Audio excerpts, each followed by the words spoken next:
Take a Picture of Me, James VanderZee, by Andrea J. Loney, illustrated by Keith Mallett. Deep in the heart of Lenox, Massachusetts, in a white frame house nestled between his aunt's home and his grandparents' house, lived a boy named James VanderZee. James was the oldest boy of 3 sons and 2 daughters. At the VanderZees, the children learned about music and art, and kindness too. James played the violin and piano. He also liked to paint, but drawing people was hard. He could never get their expressions right.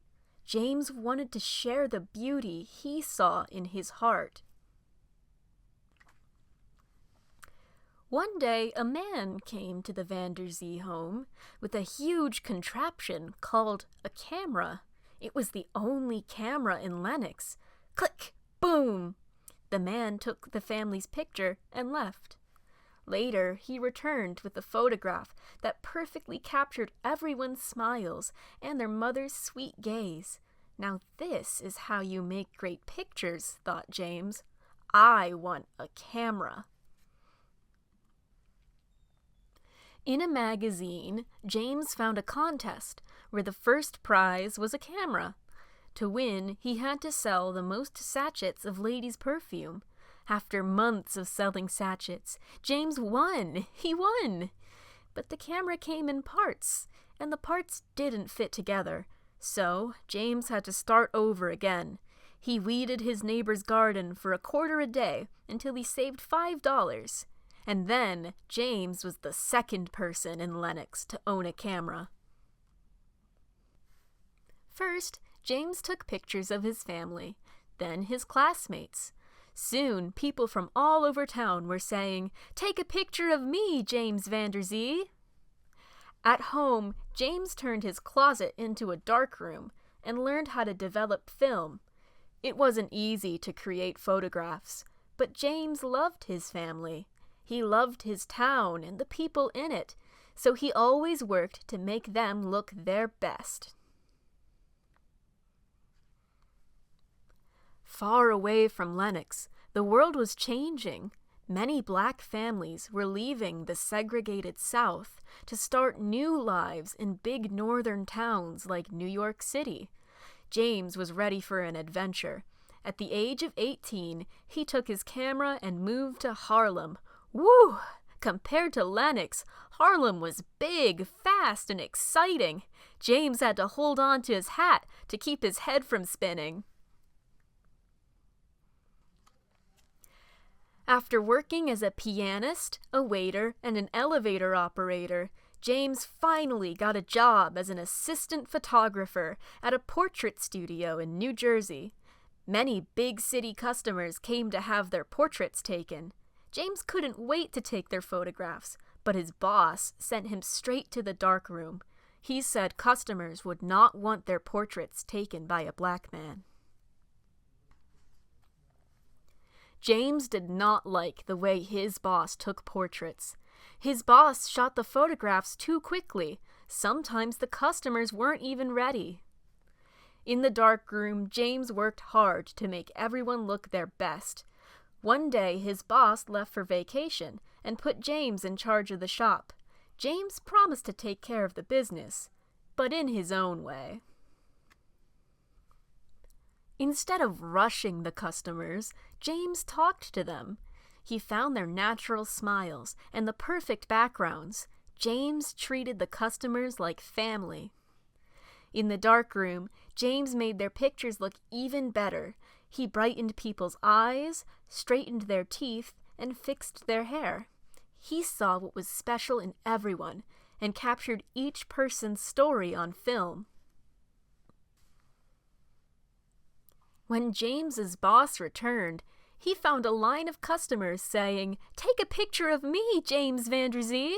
So James went back to New York and opened his very own portrait studio in Harlem, where the neighborhood was jumping with brand new music, art, books, and glamour.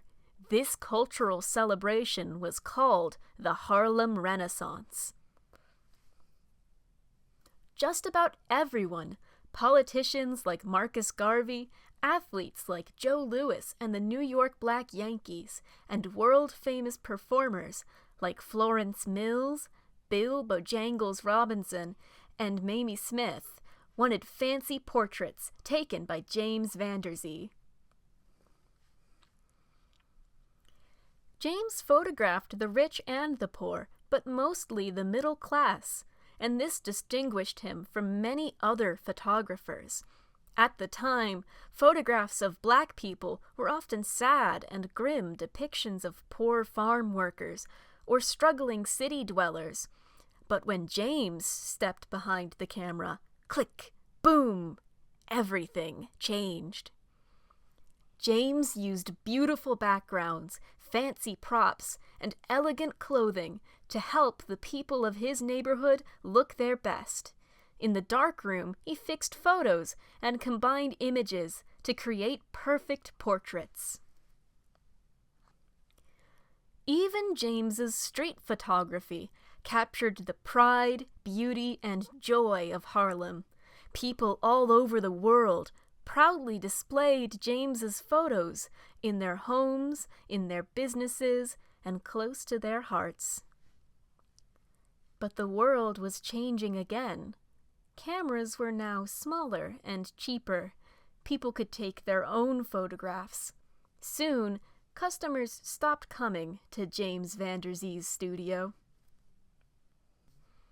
James tried to keep working. He took passport photos, shooting tiny portraits that helped send folks on faraway adventures. Eventually, though, James had no choice but to put away his camera. Instead, he fixed up old photographs sent to him by people from around the world. Several years later, a visitor arrived at James's studio. The Metropolitan Museum of Art needed photographs for an exhibit on the history of Harlem.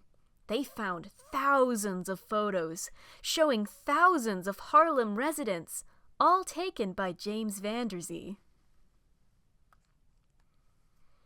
The exhibit was called Harlem on My Mind, and James's work was a huge hit. People said it was like walking through 40 years of the history of Harlem. The photographs showed the Harlem of families and churches, friends and clubs, neighbors and celebrities, the Harlem of love, pride, and community, the Harlem that James VanderZee always saw in his heart. And people came to say, "Take a picture of me, James VanderZee."